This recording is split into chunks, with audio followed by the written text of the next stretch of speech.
Hi friends, అందరికీ నమస్కారం. Welcome to employees updates. ఈ ఛానల్ ద్వారా టీచర్లకు, ఉద్యోగులకు లేటెస్ట్ అప్డేట్స్ తెలియజేయడం జరుగుతుంది. అలాగే ప్రభుత్వానికి సంబంధించిన అప్డేట్స్ కూడా తెలియజేయడం జరుగుతుంది. ఇప్పుడు రాజధానికి సంబంధించి ఒక లేటెస్ట్ అప్డేట్ అయితే రావడం జరిగింది. దానికి సంబంధించిన డీటెయిల్స్లోకి వెళ్లే ముందు ఈ వీడియో కనుక మీకు నచ్చినట్లయితే లైక్ చేయండి, షేర్ చేయండి.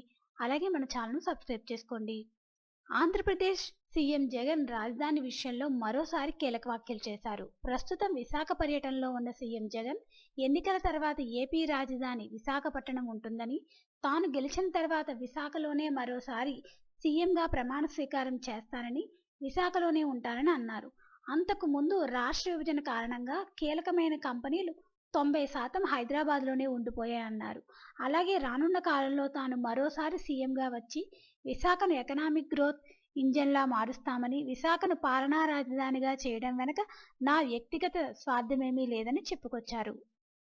అలాగే అమరావతిని తిరిగి రాజధానిగా ఏర్పాటు చేయాలంటే 1,00,000 కోట్లు అవసరమన్నారు. కానీ విశాఖలో ఇప్పటికే అన్ని సౌకర్యాలు ఉన్నాయన్నారు. అందుబాటులో ఉన్న సదుపాయాలు కాస్త మెరుగుపరిచి విశాఖను అద్భుతమైన పాలన రాజధానిగా చేయవచ్చని సీఎం జగన్ అభిప్రాయపడ్డారు. దీంతో పాటుగా తాను రాష్ట్రంలో అమరావతితో సహా ఏ ప్రాంతానికి వ్యతిరేకం కాదని, అందుకు అమరావతిని ఏపీ రాజధానిగా ఉంచుతామని చెప్పుకొచ్చారు. సో ఫ్రెండ్స్, ఏపీ రాజధానిగా విశాఖ అని తేల్చి చెప్పిన సీఎం జగన్. దీనికి సంబంధించి ఎటువంటి అప్డేట్స్ వచ్చినా మన ఛానల్లో తెలియజేయడం జరుగుతుంది.